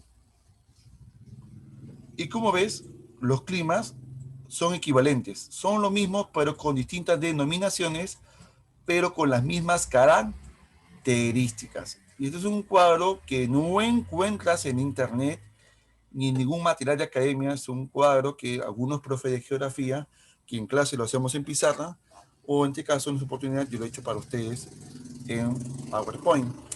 Así que será bueno que aprendan estos climas para que se tengan relación, ¿no? Cuando diga el clima de tundra, pucha, ¿qué es clima de tundra? El clima de tundra es el clima frío, que equivale de unos 4.000 metros a 4.800. Es un clima de la puna prácticamente. Ubicación, ciudades como Cerro de Pasco, ¿no?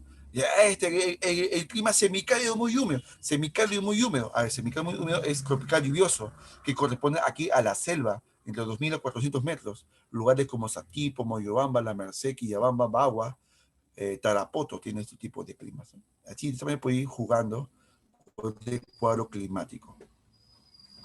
Muy bien, opiniones. ¿Qué le parece este cuadrito? ¿Está chévere o está feo?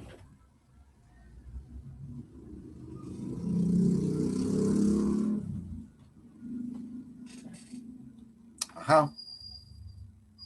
Y no basta que sea suene bonito, sino que lo pueden ustedes vincular. Todo está vinculado aquí. Todo clima aquí tiene su equivalencia y su propia denominación. Porque San Marcos, los San Marcos son unos penjavis, pues. O bien te usa esta clasificación, que es según las 8 regiones naturales, o bien te usa esta clasificación con estas denominaciones. Y lo hacen para confundirte. Entonces la idea es para que tú domines ambas denominaciones, ambas clasificaciones. ¿Ok? Esa es la idea. Vamos en la pregunta 8. Las ciudades de Tumbes y Piura presentan un clima cálido, cálido muy seco, o cálido o árido tropical, dice aquí. Teniendo en cuenta las características de estas, marque verdadero o falso, según sea conveniente. Este clima de Tumbes Piura, la influencia de este clima abarca desde la península de Paracas. Paracas, a ver, ¿dónde se ubicó Paracas? ¿Paracas en Tumbes y Piura? ¿O está en Ica? ¿Dónde está Paracas? En Ica, pues. Entonces es falso, pues, porque está fuera de ese espacio geográfico. Si el primero es falsaza. Así como tu chico que te decía, ¿no? Tú eres la única, más falso muchacho, la única en el WhatsApp, ¿no? Porque tiene otras más. Existe presencia de nubes estratos permanentes. ¿Hay nubes estratos, muchachos, allá en la costa norte, en Tumbes y Piura? No. Estas nubes estratos hay en la costa central y sur. Por otro tipo de clima, es subtropical árido. Falsazo. Se caracteriza por su extrema y constante humedad y precipitación. O sea, ¿humedad? Es un clima seco. No es húmedo. No va. Muy bien. Hay presencia de neblinas y garúas. Tranquilo, papá, esto no corresponde a la costa norte, corresponde a la costa central y sur. Así que todos son falso. O si quieren, para los varones, falsa. Depende de la situación. La número 9. Otra vez hay que jugar con verdadero o falso. Sobre los climas del Perú, marque verdadero o falso, según corresponda, y luego identifique la alternativa correcta. Las ciudades de Lima, Callao y Pisco tienen un clima semicálido muy seco. Sí, así también se llama el clima subtropical árido, semicálido muy seco. Verdadero. Lozano ya me dio su respuesta. ¿Ah? Sí, es muy probable que sea la respuesta. En el flanco oriental, o sea, en el lado oriental de los Andes, entre los 480 metros, el clima es cálido tropical húmedo. Ah, Verdadero. sí, verdadero. En Apuna existe una estabilidad térmica, o sea, en Apuna hay una estabilidad térmica entre el día y la noche, o sea, la temperatura del día y la noche son casi similares para que sea estable. No, más bien, a más altitud en los Andes, como vimos en la pregunta de los gringos que venían a mochilear, más alto en los Andes, el contraste es más amplio, más diferente, así que la 6 es falsazo. Y a la altura de la región de Mar de Dios, ¿Las lluvias son intensas en invierno? No. Las lluvias son más intensas en el verano en todo el Perú. Muy bien. Así que también es falso. Así que la clave sería, como muchos han puesto, dedo, dodo, dadito, duda, demonio. Interesante esquema, mira. Otra vez nos recuerda aquí la cordillera de los Andes. Más alto, más frío. Y una cosa más. ¿Dónde hay más presión atmosférica? ¿En la costa hay más presión atmosférica? ¿O en los Andes hay más presión atmosférica? En la costa. No hay más presión atmosférica en la costa. ¿Por qué? Porque como en la flecha roja hay más atmósfera sobre la costa.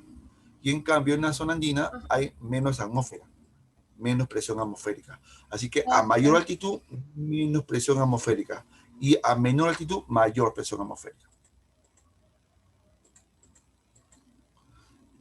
Por eso dice que la presión atmosférica es la fuerza que ejerce la columna de aire sobre la atmósfera, sobre una superficie terrestre en un punto determinado. Aquí me pregunta cuál es la ciudad que presenta mayor y menor presión atmosférica. Aquí hay dos claves posibles. Aquí hay varias. De hecho, que Lima y Callao tienen menor presión atmosférica. Todas tienen mayor presión atmosférica, mayor, porque tienen la costa, tienen el litoral. Pero ¿cuál de las otras claves tiene mayor altitud? ¿Quién es más alto? ¿Chosica, Bancay, Cajamarca o Juliaca? ¿Cuál es más alto? Para tener menor presión. Claro, Juliaca, pues, Juliaca, papá. Muy bien. Clave dedito.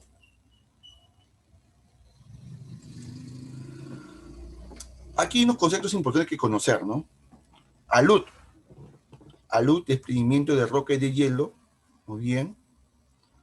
Que ocurrió, pues, en el terremoto del 70, que un pedazo de hielo y rocas cayeron, pues, de Huascarán y generó un aluvión muy fuerte que generó, pues, ese volcamiento de la ciudad de Yungay. Muy bien. Y el aluvión es el desplazamiento violento de la masa de agua con mezcla de lodo, bloque de rocas, etcétera, ¿no? Talud, no, talud es otra cosa, hijita. Talud es temas submarinos. Estamos de fenómenos que hay en la superficie de la Tierra. Ahora, del aluvión se desprende un concepto que se llama huayco, que llaman así en San Marcos, pero también conocido como yogya, que significa, pues, aluvión de baja intensidad, pero en realidad la palabra huayco significa quebrada, muy bien, y la masa de agua y lodo que baja por la quebrada, su nombre es yogya. Aquí vemos las quebradas por donde baja este fenómeno por las intensas lluvias que caen en la zona andina, ya sea en el flanco occidental, en las yungas de los Andes, o en la selva alta. Así que en la número 11, los huaicos o yogyas son fenómenos frecuentes en la cordillera occidental de los Andes y las ejes de selva, por la temporada de lluvias, ¿no? Aquí nos dice, causado por el enorme sepultamiento a su paso de fuerzas destructoras que depende de la cantidad de sedimentos que desplaza, afectando principalmente las actividades económicas. Cuando caen las yogyas, bloquean carreteras, vías férreas, aíslan pueblos, y eso perjudica mucho a la economía, sobre todo, ¿qué cosa? Al transporte. ¿Y qué cosa viene por el transporte? Camiones con una gran cantidad de minerales y también de productos agrícolas. Así que la clave más relacionada que afecta aquí sería la clave de dedito. Muy bien. ¿Qué te acuerdas que también afecta a la minería? Bueno, todos sabemos que el fenómeno del Niño es la elevación de la temperatura oceánica causada porque hay un debilitamiento de los vientos alisios, muy bien, y que generan, pues, lluvias torrenciales y elevadas temperaturas en la costa peruana. Eso genera la costa peruana, pero a su vez en la zona andina sur, las lluvias desaparecen y generan profundas sequías. Muy bien, aquí está, pues, las sequías en la zona surandina, muchas lluvias en la costa peruana, generando inundaciones y desbordes y también, pues, perjudicando los cultivos y a las ciudades. Así que en la número 12 sería aquí, generando las inundaciones en la costa norte y las sequías en la sierra sur. 12 de... Recuerda que las heladas son los bruscos descenso de temperaturas en las noches, muy bien. Ocurren más en las noches despejadas. En las noches despejadas ocurre este fenómeno porque el calor no se aguarda, no se retiene, no se captura, y el calor se libera, se escapa en la noche, todo se enfría y genera, pues, pérdidas económicas en la agricultura, con las heladas en la noche sobre todo. También pues, afecta también a las personas en la salud pública, se enferman de neumonía, etc. Y una cosa es el friaje, que es un viento muy frío que viene desde la Antártida, que afectan a todas las regiones que están en la selva. Así es, ingresa por Puno, Madre de Dios, Ucayali, San Martín, Huánuco y Loreto. Llega hasta inclusive hasta Amazonas, que genera amaneceres muy fríos en la selva, muy fríos. Así es. Mientras la helada ocurre en la zona andina, el friaje ocurre en la selva. La principal diferencia. Muy bien. La helada ocurre en la zona andina, brusco cambio de temperatura muy frío en la noche, sobre todo entre mayo a septiembre, y el friaje es un viento que viene desde la Antártida, que llega hasta el Perú y enfría a la selva. Esta es la principal diferencia. Bien.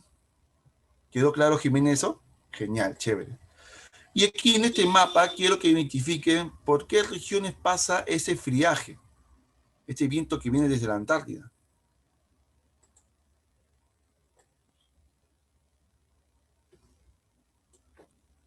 Entonces sería que Puno, Madre de Dios, Ucayali, también pasa por Huánuco, San Martín y Loreto. La clave sería clave dedo, ¿no? Dedo. Pero también podría afectar una parte de Cusco, una parte de Junín, una parte de Pasco, también podría influenciar para su lado de selva. Muy bien.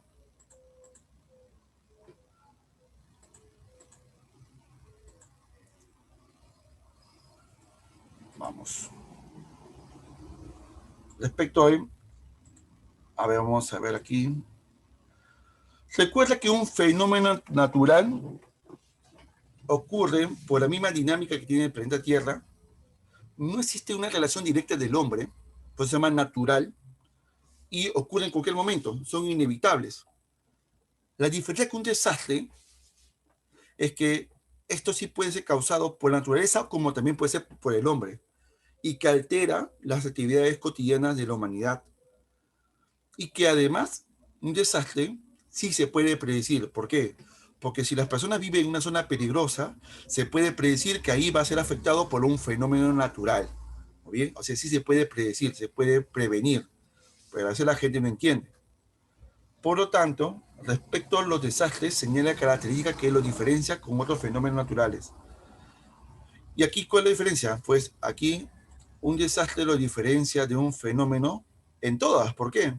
Porque es una introducción brusca, normal de la desarrollo de una comunidad, puede ser provocada por la naturaleza y principalmente por el hombre, y son predecibles, todas. ¿Muy bien? Entonces es importante mostrarte este esquema anterior. Y aquí hay que conocer la diferencia entre peligro, vulnerabilidad y riesgo. El peligro es la probabilidad que ocurra un fenómeno, muy bien, natural o provocado por el hombre. Es la probabilidad que ocurra. La vulnerabilidad es nuestra situación de peligro, ¿no? O sea, nuestra situación, nuestro grado de estar expuesto ante un peligro, nuestro grado de vulnerabilidad. Y el riesgo viene a ser, pues, los números, las cifras, las estadísticas que pueden ocurrir cuando ocurre un desastre, ¿no? La cantidad de muertos, la cantidad de viviendas destruidas, eso viene a ser un riesgo. Para que quede claro en este esquema, aquí, pues, la probabilidad que haya heladas es muy alta en la zona andina, es muy alta, es ese peligro. La vulnerabilidad, que la gente no está preparada para resistir una helada, esa es la vulnerabilidad, la gente no está lista para una helada, ¿no? Y los riesgos, aquí pues se estima la cantidad de personas afectadas por este fenómeno natural, estadísticas. Aquí otro esquema más, aquí está el peligro, ¿no? La probabilidad que ocurra de que se deslicen estas rocas por el cerro. La vulnerabilidad, la gente que está ubicada, sus casas, en el curso, en la trayectoria que puede caer las rocas. Y el riesgo, los daños probables. Ya con toda esa explicación bien explicada, tú ya deberías sacarle conclusiones a esto. ¿Cuál es la clave en la número 15? En un terremoto, ¿cuál sería el peligro? La mayoría de viviendas de Lima ha sido edificada de forma informal, la inestabilidad de los suelos, o se calcula que hay una cantidad de fallecidos y heridos. ¿Cuál sería aquí la primera? No puede ser la C, no va a ser. Pero sería la mayoría de viviendas están mal edificadas o la inestabilidad de los suelos. Claro, porque el La suelo B. es algo natural, es algo inevitable. Estamos en un suelo muy malo en Lima. ¿Y la vulnerabilidad, qué sería la vulnerabilidad? ¿Son los datos estadísticos o es la que la gente vive en viviendas mal hechas? En viviendas mal hechas, pues, así es. Y el riesgo son los datos, las cifras de las personas afectadas. Así que la clave sería dedo. Muy bien. ¿Quedó claro esta parte final de la clase, chicas y chicos? ¿Quedó claro? Aunque lo hicimos un poco rápido. Genial, genial, genial. Muy bien, y de esta manera concluimos esta clase del repaso. Lo veremos la próxima semana en un nuevo tema a tratar y a cuidarse mucho todos ustedes. Hasta la próxima. Chaitos.